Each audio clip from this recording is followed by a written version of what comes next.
Simplilearn. Your pace, your place. Module 1A, Part 1. Valuation Modeling. Introduction. Hello, and welcome to the lesson on valuation modeling of the financial course by Simplilearn. This lesson is about valuation modeling. Valuation modeling is the study of the basic elements used for financial modeling and financial analysis. It is an introductory path to business valuation models and advanced models based on sophisticated projections in probabilistic environments. The presentation we will go over today should give you a broad overview of the important aspects of valuation modeling with some concrete practical examples. Now, let's move on to our agenda.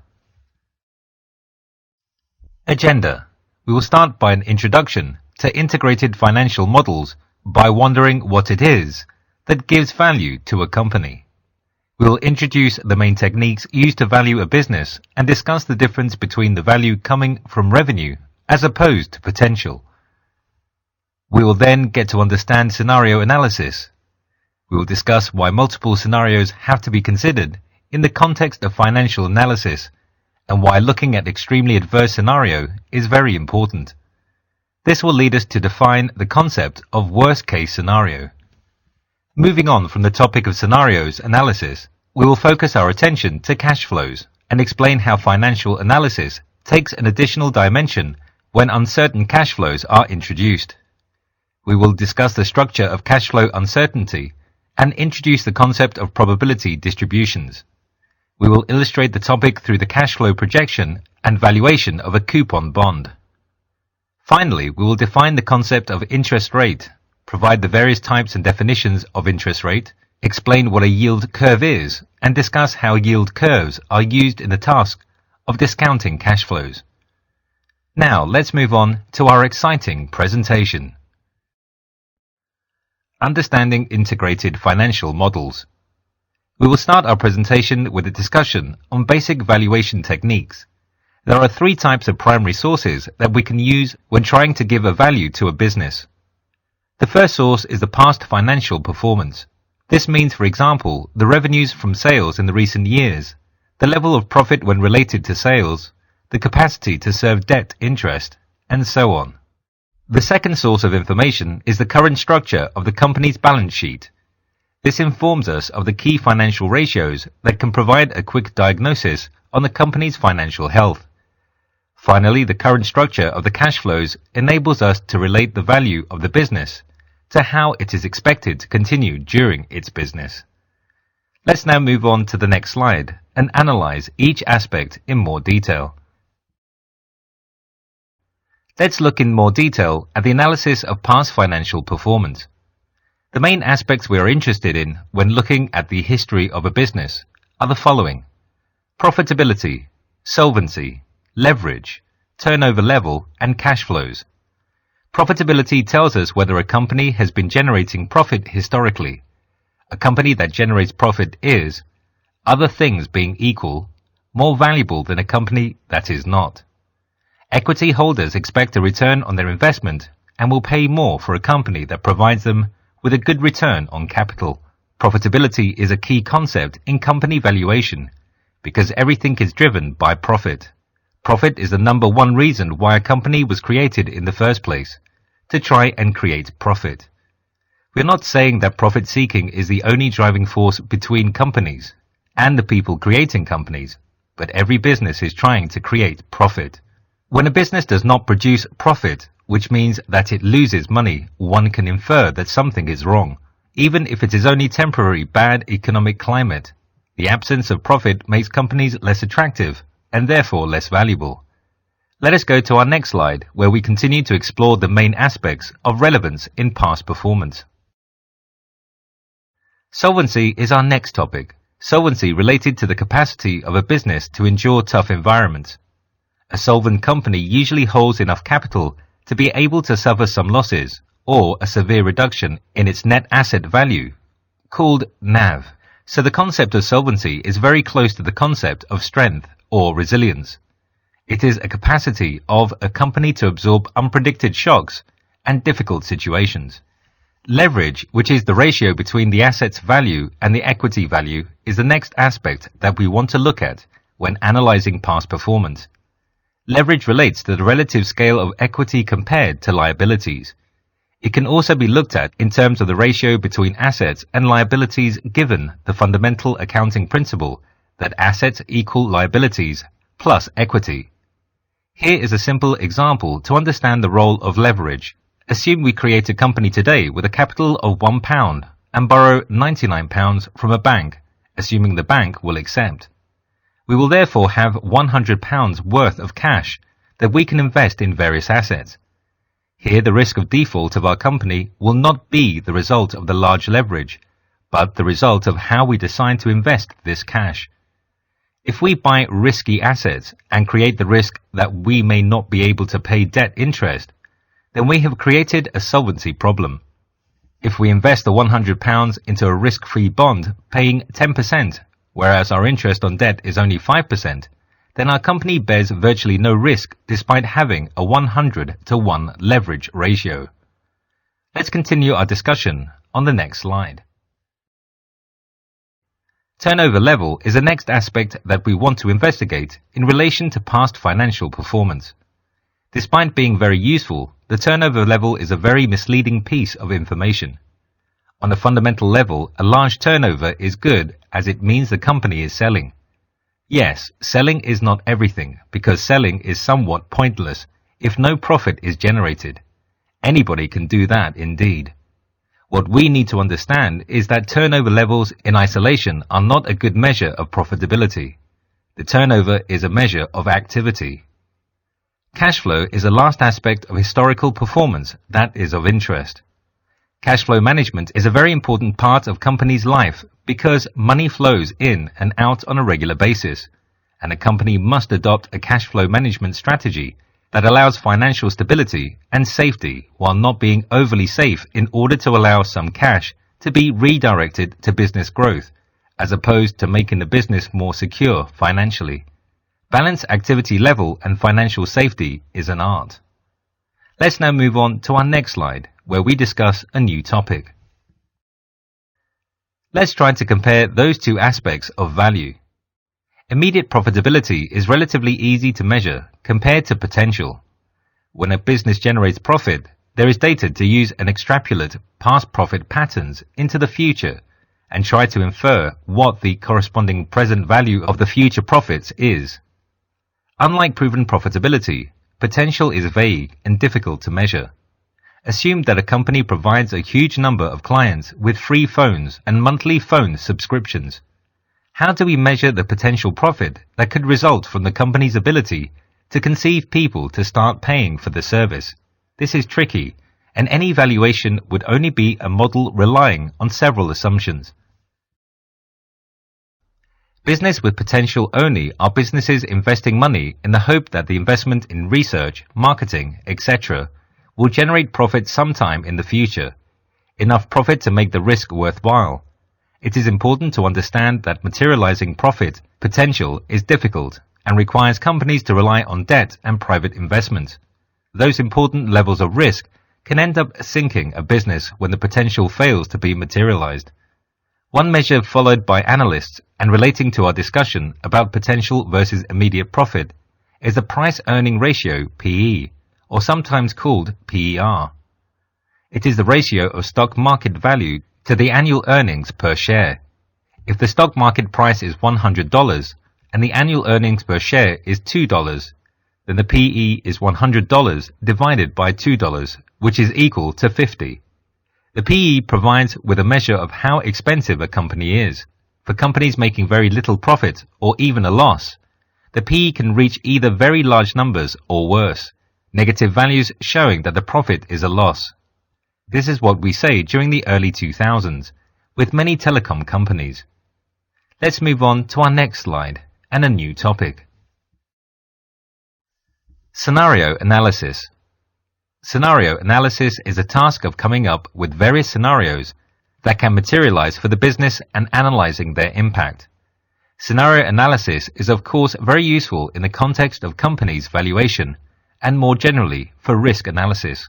Most business planning and projections rely on a set of fixed assumptions relating to the future development of the business environment.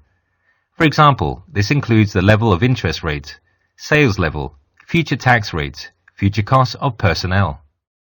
Scenario analysis is used to assess what would happen if those projection assumptions are wrong, and by extrapolation, what would be the impact of a very adverse scenario for the company. By doing so, we get to explore various future possibilities and gain an understanding of the company's risk. Case Study 1. How to define a worst-case scenario. A worst-case scenario is usually one of the scenarios looked at as part of a scenario analysis. Those analyses are sometimes called what-if analysis. The worst-case scenario is what we believe might be the worst set of circumstances leading to a significant challenge for the company, which includes some sort of loss. For example, if we hold a corporate bond investment, the worst-case scenario would be that the issuing company would default and leave us with a large loss on our capital. For a real estate owner, a possible worst-case scenario would be some catastrophic event happening to one of their buildings, with the insurance policy not covering that specific event. Worst-case scenario analysis can have different layers of sophistication, from merely thinking about the set of circumstances that could create the scenario, all the way up to very sophisticated analysis backed up by realistic probabilities and interactions between the various factors considered in the scenario. Let's move on to our next slide, where we see how to build a worst-case scenario step by step. The first step in building a worst-case scenario analysis is to define all the variables relevant to the risk analysis. A variable is an aspect of the business environment that holds some uncertainty. For example, it could be the future sales level, the future level of interest rates, the future exit rates of existing customers. The second step consists in defining a range of possible values for each variable. The range does not necessarily need to include favorable values, but it must include very adverse values. The third step consists in measuring the financial impact resulting from each combination of variables. If we have, say, 4 variables, each with 4 possible outcomes, we could potentially have to explore all 16 possible scenarios. However, it is often wise to reduce the size of the exploration and decide to ignore some scenarios, either because they are too close to other scenarios already looked at, or because they are not really possible because they fail common sense, or for some valid reason. The fourth step is where we compare the financial impact of all the scenarios looked at and where we decide which scenario will be the worst case scenario. It does not have to be the worst scenario among the list of scenarios analyzed. The output of the analysis may well show that some scenarios considered are too extreme even in the context of a worst case scenario. At this stage, we would ideally gather additional information in order to judge which severity of adverse scenario we want to use as a worst case. Based on that, we would choose the scenario that is the closest. The final stage of the analysis is probably the most important one, because this is a stage where we decide to use the information about the worst case scenario to the company's advantage. One possible action is to make sure the company is financially strong enough to withstand the worst case scenario. This means having enough capital. The second thing is to find some way to insure against some or all of the aspects or factors that can lead to the worst case scenario. Finally, we can also diversify the company's activity in such a way that losses resulting from the worst case scenario materializing might be dampened by the profits on another sub-activity that has opposite sensitivities to the worst case scenario variables. We are now moving on to discuss cash flows with our next slide. Working with cash flows. With this slide, we want to discuss cash flows uncertainty. There is no uncertainty related to the future value or timing of a cash flow. One says that the cash flow is deterministic. This means the cash flow does not have any risk attached to it. The word deterministic for our discussion is the opposite of stochastic. A stochastic cash flow is a cash flow that holds some sort of uncertainty. The uncertainty can relate to any aspect relevant to the cash flow, value, time, or anything else that could be relevant. it can still usually fail within one of those two aspects anyway. The word stochastic comes from stochastic process, which is a collection of random variables through time. Each random variable corresponds to the value of a phenomenon observed at a specific point in time. A random variable that can take different values, each value being a specific probability. Some random variables are called discrete when there is a finite number of values they can take, whereas some others are called continuous because they take their value within some continuum, like an interval, for example. Working with cash flows. We give here an example of deterministic cash flows. Cash flows from government bonds investment if we assume there is no risk of default and those securities are held to maturity. An example of stochastic cash flow could be, for example, the coupon paid by a floating rate note, which is an investment whose coupon rate depends on a market reference interest rate. Given we cannot know the value of the interest rate, the cash flow is stochastic, uncertain. Case study 2. Building a cash flow projection for a fixed coupon bond. For this case study 2, the reader can refer to the Excel workbook for Module 1A on the tab Bond Valuation. This example shows the deterministic cash flow of a coupon bond. Interest rates and the price of time. The interest rate can be seen as the price of time. For example, would it be possible to imagine an economic world in which the price today of a positive cash flow of $100 tomorrow is the same as the price today of the same cash flow in 1 year's time? If this was possible, the whole importance of money would be entirely different. What we see in the actual world is that the price today of a cash flow far in the future is lower than the price today of the same cash flow in a nearer future. As the saying goes, time is money, and this is certainly true in the financial world. The interest rate is really the price of time. Let us now discuss some aspects of interest rates with our next slide. There are two kinds of interest rates.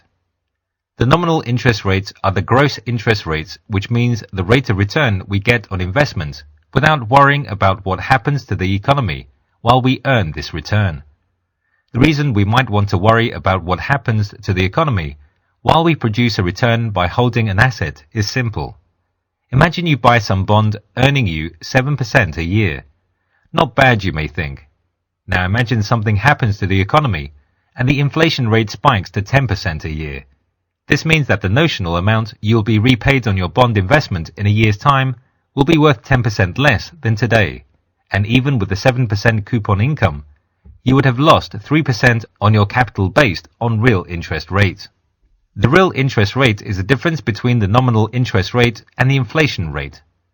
A real interest rate is a measure of what an investment earns on top of the growth in the cost of living. In economies with high inflation rates, the real interest rates are more important to look at than nominal interest rates. There are also different types of interest rates. The spot rate is the rate of interest available for an investment until a specific maturity, but starting today. Spot means starting now. The forward rate, on the other hand, is the rate of interest available for a specific investment duration, but for an investment starting at the same point in the future. Forward means starting in the future. There are therefore two dimensions to a forward rate: the deferring initial period and the investment duration. We will write R of T, the spot rate for a maturity T, which means the rate of interest available today at time lowercase t equal to 0 until future time uppercase T. We will write F over lowercase t and uppercase T, the forward rate for an investment starting in future towards lowercase t, and for a duration equal to the difference between uppercase T and lowercase t, thus with a final maturity of uppercase T. Spot rates and forward rates are linked. If we know the rate of interest today for a 1-year investment, R of 1, as well as the 2-year equivalent R of 2, then intuitively this tells us something about the forward rate starting in a year's time, and for a duration of 1 year F between 1 and 2. Let's move on to our next slide, where we look at some formulas. There are two kinds of interest rates.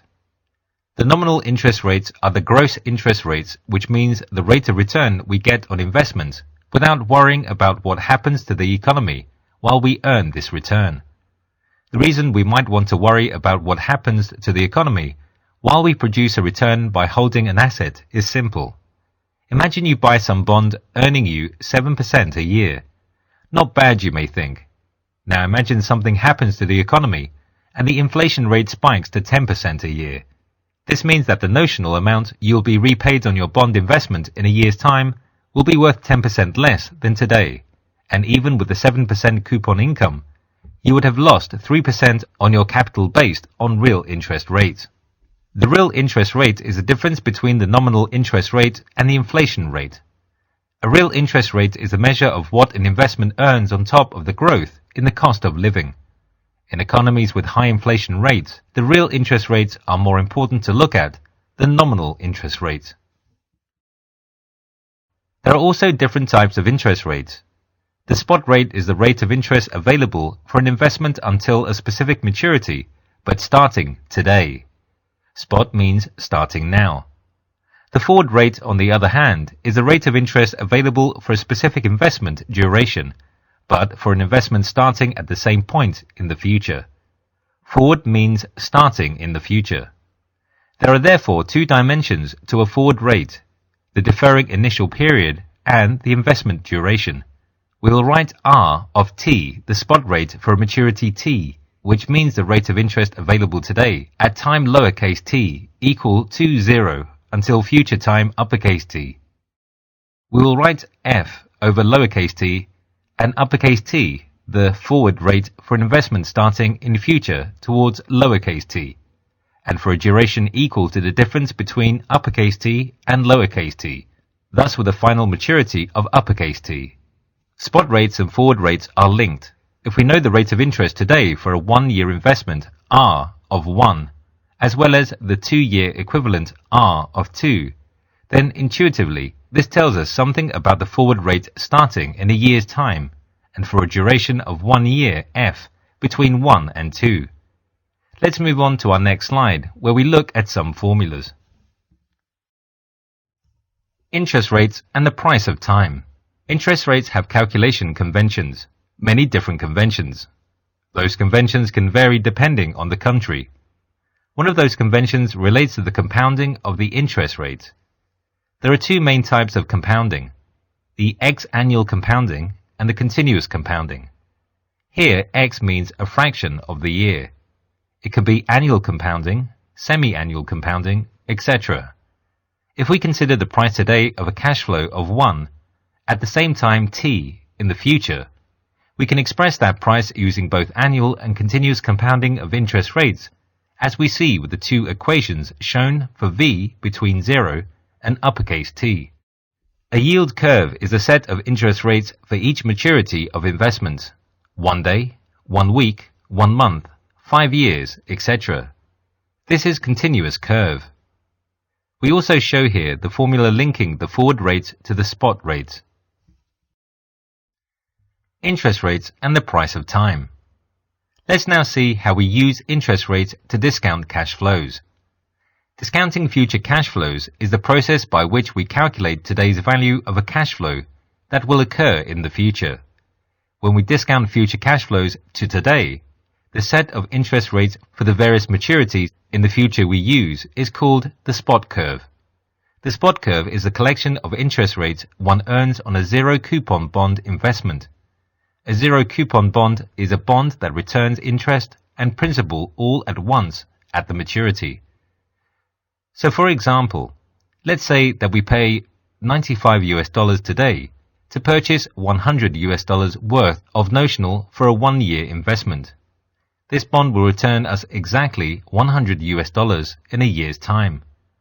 By convention, the cash flow of any zero-coupon bond at its maturity is always 1 for 1 unit of notional.